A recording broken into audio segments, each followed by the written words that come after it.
is what flow chart for the given problem. That is, given thing is requirement is area, given data is input side, right? And then area is equal to side into side, that is the processing, and output is the output area. We are going to display area and end. This is what the flow chart. So look at here. So start and end, those shapes are equal, similar. So that is like eclipse, right? And then if you see here, parallelogram is used to input and output parameters, and simple rectangle is used to process. So if every problem has been given, first of all you have to draw this flow chart. So you should know how to draw flow chart. So this is what start and end shape for this one, and then input box is this one, and output box is same, input and output rectangular box, not rectangular, it is a rhombus or parallelogram. And then processing should be given in this rectangular box. This is what flow chart. Okay, so whenever a problem has been given, first of all you should know the requirements, right? What is the problem, what is the necessity to say to solve a problem, what the solution should provide, if there are constraints or special conditions also there. So first, in the beginning, you should know how to first start a problem solving. What is a problem solving technique? First of all, you have to analyze the problem with the intention of deriving a solution for the problem. This is what the thing. So first problem I gave you is the finding of area of a square.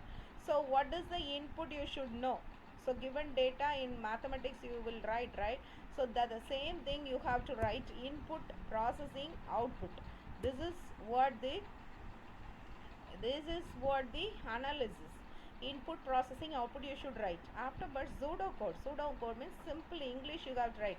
Accept input, that is side, and then processing, the formula, and then display area. You have to write like this, simple English. This is called pseudocode. And you should know how to draw flow chart. So flow chart is another thing to designing. These are all designing part. So first of all, starting a problem, and then next step you have to write what are the inputs needed for this problem, and how to process a problem, and how to find out the area, or how to find out how to show the display by using print command. So input is used to get input, and then area formula will be applied, and then output print will be used, and then end. So this is what flow chart, right? Now how to apply this one in our programming IDLE. Now take a new file, and here I just going to give this. Yes, side has been given, right?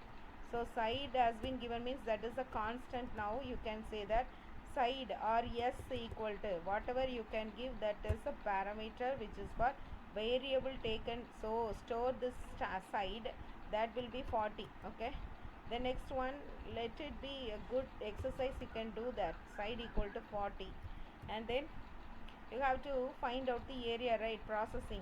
So area equal to side into side. You should not write 40 into 40 here. Have to write the formula for side. Variable only should be used over here.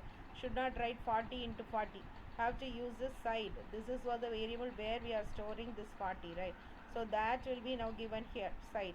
And afterwards print. Whatever given inside the codes will be printed. So that I will be giving like this: area equals area. This is what the problem solving now. So input has been given, processing is there, output is there. So IPO cycle. Now press F5 to run this. I can say any name, area. See, area has been now displayed directly here. Side into side, 40 into 40, that is 1600. That is now printed, right, immediately.